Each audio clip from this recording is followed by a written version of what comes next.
Another view point के सभी दर्शकों को मेरा नमस्कार। आपको याद होगा हम कुछ वीडियोस की सीरीज़ बना रहे थे जिसमें हम रियल एस्टेट के बेसिक टॉपिक्स के ऊपर लोगों को एजुकेट कर रहे थे, जो अक्सर सवाल पूछ लिए जाते हैं। तो जो बच्चे रियल एस्टेट में जॉब करते हैं उनको चाहिए कि उनके पास वो बेसिक क्वेश्चंस का उनके पास प्रॉपर आंसर होना चाहिए, उनको जानकारी होनी चाहिए। जैसे अक्सर आपसे एक क्लाइंट पूछ लेता है कि सर ये प्रोजेक्ट कमिटी से अप्रूव्ड है कि ये प्रोजेक्ट पुड्डा से अप्रूव्ड है। ये बताने के बाद वो पूछते हैं सर ये गमाडा से अप्रूव्ड है। कई बार वो पूछ लेते हैं सर रेरा से अप्रूव्ड है कि नहीं। तो ये अप्रूवल अथॉरिटीज़ क्या हैं और इनका क्या महत्व है और ये अप्रूवल अथॉरिटीज़ की क्या जुरिडिक्शन होती है, क्यों कस्टमर को हमेशा अप्रूव्ड अथॉरिटी के तहत प्रोजेक्ट के अंदर इन्वेस्ट करना चाहिए, उसके क्या लाभ हैं क्या नुकसान हैं, वो मैं आज बताने जा रहा हूँ। देखो, मेन जो बॉडी है वो है पुडा। हर बड़े डिस्ट्रिक्ट में जो मेन डेवलपमेंट अथॉरिटी होती है, जैसे हम जालंधर की बात करें तो वहाँ है जालंधर डेवलपमेंट अथॉरिटी JDA। इसी तरह से अगर हम कानपुर की बात करें तो कानपुर में बड़ी फेमस और बड़ी बदनाम एक अथॉरिटी है KDA, Kanpur development authority. Kanpur में बदनाम इसलिए क्योंकि वहाँ करप्शन बहुत ज़्यादा है। इसी तरह से एक पब्लिक अथॉरिटी होती है जिसको हम पंजाब के संदर्भ में अगर बात करें तो उसको कहते हैं पुडा। ये मेन बॉडी हैं जो डेवलपमेंट को करती हैं। अब पुडा के तहत ये डिवाइड हो जाते हैं। जैसे जालंधर की बात करें तो JDA हो गया, अमृतसर की बात करें तो ADA हो गया, लुधियाना की बात करें तो लुधियाना की जो डेवलपमेंट अथॉरिटी है उसका नाम है ग्रेटर लुधियाना, ग्लाडा। ठीक है, दैट इज़ कॉल्ड ग्लाडा। इसी तरह से जो मोहाली की डेवलपमेंट अथॉरिटी है, जो मोहाली का डेवलपमेंट देखती है, उसका नाम है गमाडा। तो ये बहुत सिंपल सी बात है कि मेन जो मदर बॉडी है, जो जेनेसिस है वो पुडा है, और स्पीसीज़ जो हैं, जो उसके ब्रांचेज हैं, वो ये सब शहरों की जो छोटे छोटे डिस्ट्रिक्ट्स हैं उनकी जो डेवलपमेंट अथॉरिटीज़ हैं उनको बोलते हैं। तो जो मेगा प्रोजेक्ट्स होते हैं जैसे कि 100 एकड़ से ऊपर वाले या 100 करोड़ से ऊपर की इन्वेस्टमेंट वाले, उनको मेगा प्रोजेक्ट बोला जाता है। वो उनके अप्रूवल्स काफ़ी लेंदी प्रोसेस होता है। वो लोकल अथॉरिटी से भी अप्रूव्ड होंगे। जैसे लुधियाना में अगर हम बात करें तो लुधियाना में एक बहुत फेमस प्रोजेक्ट हुआ था विपुल वर्ल्ड के नाम से। विपुल वर्ल्ड गमाडा से भी अप्रूव्ड है और पुडा से भी अप्रूव्ड है, क्योंकि जो मेगा टाउनशिप्स हैं उनको थोड़ा सा सीरियस लेवल पे अप्रूवल्स की आवश्यकता होती है। उसमें कंट्री एंड टाउन CTP बोलते हैं जिसको, कंट्री एंड टाउन प्लानर, उनके भी सिग्नेचर्स चाहिए होते हैं। वो भी प्रॉपर वे से देखते हैं कि आप इतना बड़ा डेवलपमेंट करने जा रहे हो तो आप क्या इस स्तर पे उसको कर रहे हो कि अगले 100 वर्षों तक आपकी डेवलपमेंट लोगों की जनसंख्या को कैटर कर पाए, कोई बाद में कोई समस्याएं ना आए। बिजली के खंभे, बिजली की तारें, कितने किलोवाट का आपने वहाँ ट्रांसफार्मर्स वगैरह लगाने हैं, आपके पावर स्टेशन आपको कितना पावर का चाहिए, ये सारी चीज़ें उसमें देखी जाती हैं। सीवरेज ट्रीटमेंट प्लांट कितना बड़ा लगा रहे हैं। तो जितना बड़ा प्रोजेक्ट होगा उतनी ही बड़ी अथॉरिटीज़ से अप्रूवल्स की आवश्यकता होती है।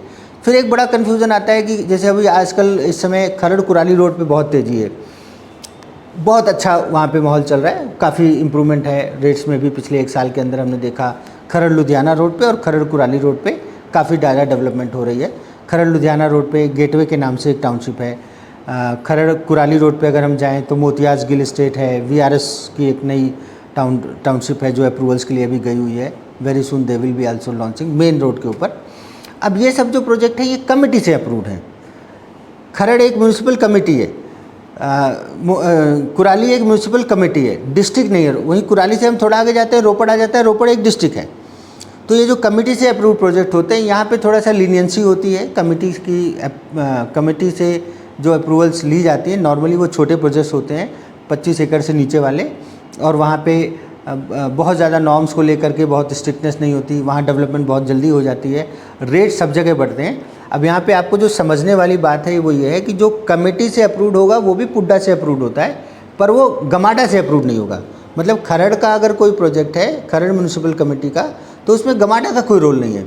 वेयर एज अगर कोई प्रोजेक्ट एयरपोर्ट रोड पे है जहाँ की गमाडा की लैंड है, जो कि सरकारी ज़मीन ऑक्शन की जा रही है गमाडा के द्वारा, वहाँ पे कोई छोटा प्रोजेक्ट हो या बड़ा प्रोजेक्ट हो, वो चूँकि लैंड गमाडा की है तो वो गमाडा से अप्रूव होगा। मेरे ख्याल से ये चीज़ समझ में आ गई होगी। Committee is a small body जो छोटे प्रोजेक्ट्स को अप्रूवल देती है। उसकी जो अप्रूवल का जो प्रोजेक्ट का जो साइज़ होता है नॉर्मली 25 एकड़ से कम होता है, और जैसे ही हम 25 एकड़ के ऊपर के एरिया में जाते हैं तो फिर हमें पुडा की अप्रूवल की प्रॉपर आवश्यकता पड़ती है। फिर एक आजकल बहुत कंपलसरी अप्रूवल है रेरा, जो कि रियल एस्टेट रेगुलेटरी अथॉरिटी है। ये एक्ट सन 2007 में इनेक्ट हुआ था, 2006 में लागू हुआ नहीं, 2017 में, 2016 में ये लागू हुआ था और 2017 से इनेक्ट कर दिया गया था, मतलब इम्प्लीमेंट कर दिया गया था। अब रेरा एक रेगुलेटरी अथॉरिटी है, जैसे कि आप स्टॉक एक्सचेंज में देखते हैं सेबी है, इसी तरह से हर डिपार्टमेंट को, हर बिजनेस के सेक्शन को कंट्रोल करने के लिए, रेगुलेट करने के लिए अथॉरिटी की कोई ना कोई रेगुलेटरी बॉडी की आवश्यकता होती है। रियल इस्टेट काफ़ी पिछले विगत कई सालों से स्ट्रगल कर रहा है कि इसको इंडस्ट्री का दर्जा दिया जाए।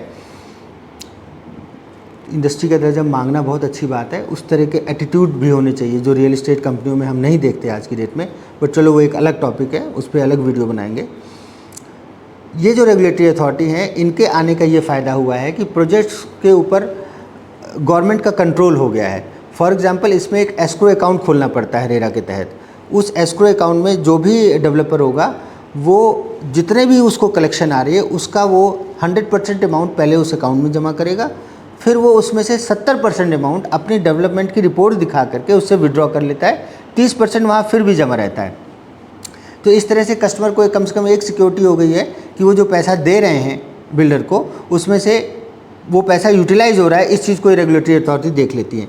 रेरा की जो अप्रूवल होती है वो सभी प्रोजेक्ट्स में चाहिए। रेरा में जो लिमिटेशन है वो बहुत छोटी है, 500 मीटर से ऊपर का प्लॉट है, अगर आप कमर्शियल पर्पज़ से उसको डेवलप कर रहे हैं तो आपको रेरा की अप्रूवल चाहिए। नंबर ऑफ़ यूनिट्स का एक रेस्ट्रिक्शन है कि अगर इससे ज़्यादा आप यूनिट्स बना रहे हैं तो आपको रेरा की अप्रूवल चाहिए। और अच्छी बात क्या है कि जो कंसल्टेंट हैं, जो प्रॉपर्टी एडवाइज़र हैं, वो भी रेरा में रजिस्टर्ड होने चाहिए। अगर प्रॉपर्टी एडवाइज़र रेरा में रजिस्टर्ड है और वो कोई अनअप्रूव्ड प्रोजेक्ट को सेल करता है तो रेरा उसके ऊपर कार्रवाई कर सकती है। इस तरह से मैंने बेसिकली आपको पुडा, गमाडा और म्यूनिसिपल कमेटी की जो अप्रूवल्स हैं, ये 3 चीज़ें आपको क्लियर करी। पंजाब में काम करने वालों के लिए बड़ा रेलिवेंट है। सेकेंडली, जो सबसे इम्पॉर्टेंट चीज़ है, जो मैं सभी लोगों से अपील करता हूँ, जो लोग भी हमारे चैनल को सब्सक्राइब करते हैं और इसको फॉलो करते हैं, कोशिश करो, क्योंकि कोई भी अच्छी चीज़ मिलजुल के ही होगी, कोशिश करो कि अनअप्रूव्ड प्रोजेक्ट्स में जिनका अभी रेरा नंबर नहीं आया है या जहाँ पे प्रॉपर अप्रूवल्स नहीं हैं, control yourself, do not try to sell those projects. उन प्रोजेक्ट्स को बेचने में काफ़ी रिस्क होती है। कई बार ऐसा हो जाता है कि प्रोजेक्ट्स के नक्शे में चेंजेस आते हैं, तो आपका कस्टमर, जिसको आपने सपोज़ कोई दुकान बेची है बड़े साइज़ की, अप्रूवल के बाद वो नक्शे में साइज़ छोटा हो जाता है, वो कस्टमर कई बार कहता है कि नहीं, हमारी प्लानिंग ही सारी डिस्टर्ब हो गई, आप हमारी यूनिट कैंसिल कर दो। फिर आपको बिल्डर से अप्रोच करना पड़ता है कि सेकेंडली, जिसने ख़रीदा वो भी किसी अथॉरिटी के पास नहीं जा सकता, क्योंकि अगर प्रोजेक्ट अप्रूव्ड नहीं है तो ख़रीदना और बेचना दोनों कानूनी तौर पर प्रतिबंधित हैं, अपराध हैं और इनकी सज़ा भी हो सकती है। तो इस तरह से मैं इस वीडियो को समाप्त करता हूँ। मेरे ख्याल से आपको ये पॉइंट अच्छी तरह समझ में आ गए होंगे और जल्दी ही हम रियल एस्टेट के अनदर सब्जेक्ट्स में अनदर व्यू पॉइंट के अंदर वीडियो लेके आएंगे। धन्यवाद। Thank you.